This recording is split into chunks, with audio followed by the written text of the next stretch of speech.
Hello बच्चों, चलिए प्रश्न को देखते हैं। प्रश्न है एक एपी अर्थात समांतर श्रेणी में ए बराबर 7 अर्थात प्रथम पद हमें 7 दिया गया है और ए 13 अर्थात 13वां पद हमें 35 दिया गया है। तो डी और एस 13 अर्थात 13 पदों का योग ज्ञात कीजिए। प्रश्न को हल करने से पहले हम इस प्रश्न की मुख्य अवधारणा पर विचार करते हैं। तो इस प्रश्न के लिए जो मुख्य अवधारणा है वह हो जाएगी समांतर श्रेणी। मुख्य अवधारणा हम यहाँ पर यह देखेंगे कि समांतर श्रेणी की जो परिभाषा है वह क्या होती है। तो समांतर श्रेणी की परिभाषा हो जाएगी वह अनुक्रम जिसके प्रत्येक दो क्रमागत पदों का अंतर समान रहे समांतर श्रेणी कहलाती है। यदि हम इसके रूप के बारे में विचार करें तो इसका रूप हो जाएगा ए प्रथम द्वितीय, इस प्रकार से चलती रहती है और n पदों तक चलती है।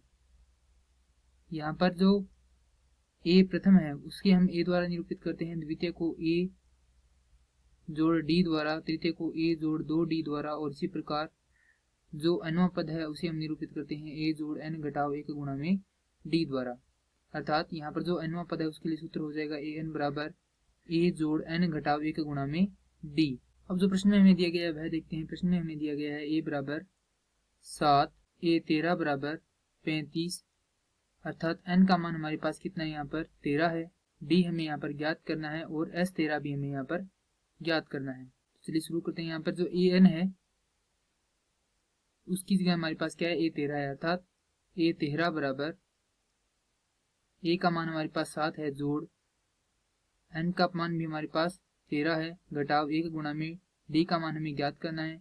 ए 13 का मान हमें दिया गया 35 घटाव 7, क्योंकि हम यहाँ पर 7 का पक्षांतर कर रहे हैं, 13d घटाव d अर्थात इसे हल करेंगे तो यह हो जाएगा 28 बराबर 12d, जहाँ से d का मान आ जाएगा हमारे पास 7/3।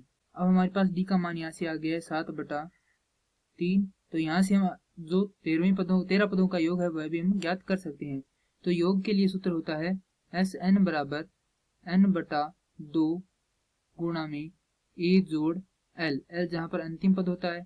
और इसके लिए दूसरा सूत्र यह होता है n/2 गुणा में 2a जोड़ n घटाव 1 गुणा में d। तो हम यहाँ पर किसी भी सूत्र से यह मान निकाल सकते हैं। तो हम यहाँ पर जो द्वितीय सूत्र है उससे इसका मान निकालेंगे। तो n का मान हमारे पास कितना है, 13 है। तो यहाँ पे लिखेंगे 13 बराबर 13/2 गुणा में 2 गुणा में 7 जोड़ 13 घटाव 1 गुणा में d का मान हमारे पास है 7/3।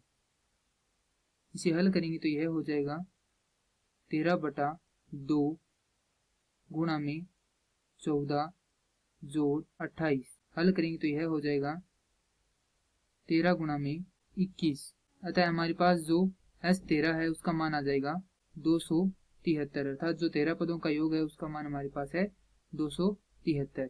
प्रश्न में हमें दो चीजें ज्ञात करनी थी, पहला था d और दूसरा था S13 अर्थात 13 पदों का योग। तो d का मान हमारे पास है 7/3 और S13 यानी 13 पदों का योग है 273। यही हमारे प्रश्न के लिए सही उत्तर है। मैं आशा करता हूँ कि यह प्रश्न आपको समझ में आया होगा। धन्यवाद।